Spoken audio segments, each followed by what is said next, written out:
দরজা বন্ধ করে দিচ্ছি। দাও। কি হয়েছে? লজ্জা করে না তোমার? মানে?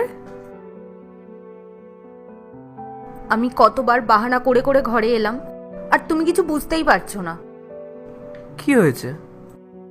চুড়ি পরেই গেছিলাম আমি, কিন্তু চুড়ি খুলে আবার এলাম চুড়ি পরতে। ফোন অন ছিল, কিন্তু চার্জের বাহানা দিয়ে আবার এলাম। আর এই বোতল, এটা ফ্রিজে থাকে, কখনো কোথাও গেছি এটা নিয়ে আমি?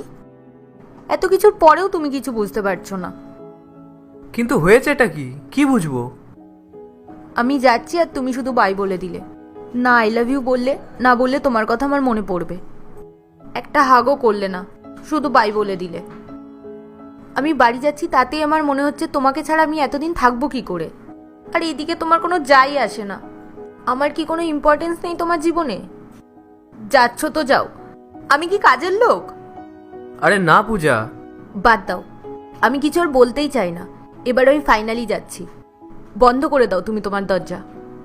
আরে পূজা, পূজা, পূজা, পূজা, আরে পূজা, এদিকে এসো, এদিকে এসো, শোনো।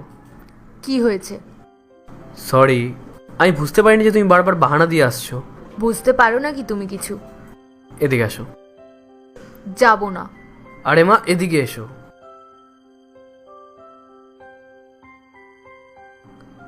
I love you.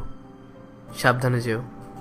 আরে আমারও তোমার কথা খুব মনে পড়বে, কিন্তু আমি এগুলো বলতে খুব লজ্জা পাই, আর এই জন্যই আমি বলি না। আর তুমি তো জানো আমি কেমন। আমরা তো আর ছোটো বাচ্চা নই যে আমাদের এই ছোটো ছোটো ফর্ম্যালিটিস, এই ছোটো ছোটো জিনিসপত্রগুলোকে মনে রাখতে হবে। এগুলো তো কোনো ফর্মালিটিস নয়। যদি আমরা একে অপরকে ভালোবাসি, তাহলে তো এইটুকু কেয়ার করতেই হবে না? তবেই তো আমাদের পার্টনাররা বুঝতে পারবে আমরা তাদেরকে কতটা ভালোবাসি, কতটা কেয়ার করি। এতে বাচ্চা ভাব কিসের? আর বউকে ভালোবাসলে সেটা লজ্জারই বা কিসের? ঠিক আছে, আমি এবার থেকে খেয়াল রাখবো।